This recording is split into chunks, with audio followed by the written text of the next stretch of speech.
it's Tom Hager here from Athletes for God, and I just wanted to talk about something interesting today, which was advice for someone entering their freshman year of college. So this is geared towards both high school seniors and college freshmen. One of the reasons that I love being around college campuses, like today I'm at Northwestern University here in Chicago, is that it just feels like this is a place where dreams can come true, like the birthplace of where your dreams start. Mark Twain once said that the two most important days of your life are the day you're born and the day you figure out why. And I think college is great because for a lot of people, this is where they discover the answer to that second question of why they were born, figuring out their purpose in life. For some of them, they're going to become doctors, some of them engineers, journalists, lawyers, whatever you want it to be, teachers. You can accomplish those things here or get that path started here. But I think college can be daunting for a lot of people too, just because, it is their first time away from home and it's scary and confusing and they don't know what it's going to be like because there's so much mystery surrounding it. And today I just kind of wanted to give you guys some advice, some simple pointers of what I would do or what I would have told myself if I was 17 years old again, entering college for the first time. And I think, honestly, the most simple piece of advice I could give is just knowing who you are and what you stand for. One of the biggest things about college, obviously, that a lot of people are concerned about is partying. And the thing I would say about that is that no one would ever force you to, take a keg stand or go get drunk or play beer pong or any of that. All those things are up to you, and you have the choice of whether you want to do that or not. And for me, I only drank twice in high school, and I probably drank maybe 20 times or so in my 3 years of college. I graduated in 3 years, but that's just because I took summer classes. But anyways, the point is that, I did drink a little bit more in college, but one of the reasons was it just at the time didn't feel like it was that wrong.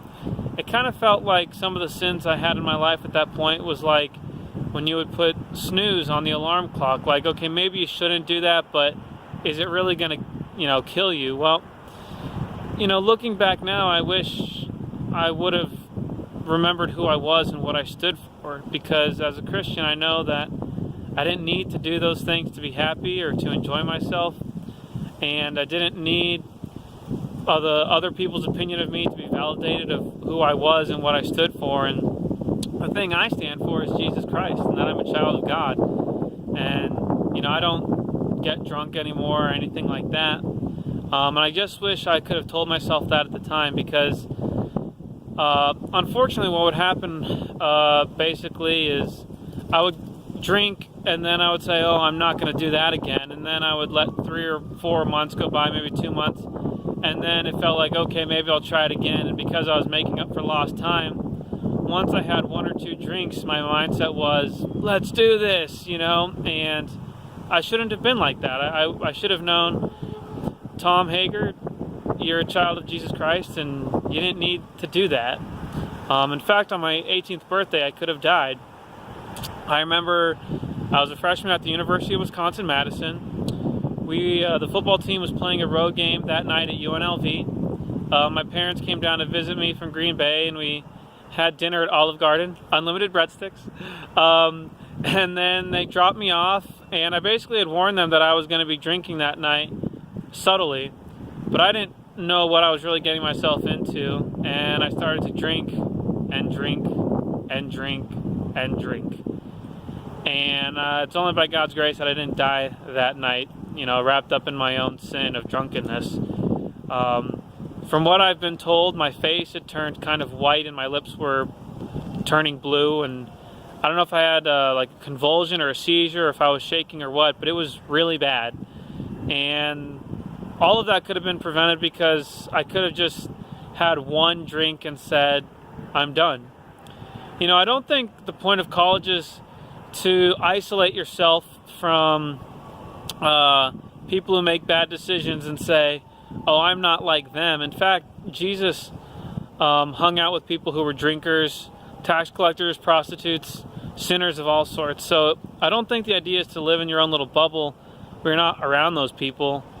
I think anything, you can take it as an opportunity to show them who Jesus Christ is, because if they're living a sinful life, obviously you have that unique opportunity to show them what being a Christian is all about and all the great things it can do for you. So I would encourage you guys to, step out of your comfort zone, talk to anybody and everybody who you feel you can bring the word to, and learn a lot about yourself. And it's okay if you make mistakes, but just know that there's certain decisions that you didn't have to make because you know who you truly are. On another level, going to the academic side, I would say to pick a major that you can find employment in, but also to dream big, to dare to dream big, because dreams do come true and they can come true. And the bigger that you dream, the harder it is going to be to maybe achieve that. But just know that maybe that dream is worth chasing. If you want to be a next Steven Spielberg, then go to the USC School of Film and study that. If you want to be the best international businessman you can be, go to South Carolina and study international business. If you want to be, a great journalist, you can go to Madison or Columbia. But I just know that, the more you chase these dreams, sometimes you start to question why you're doing it, and they're really difficult. But the thing I would say is outwork everybody.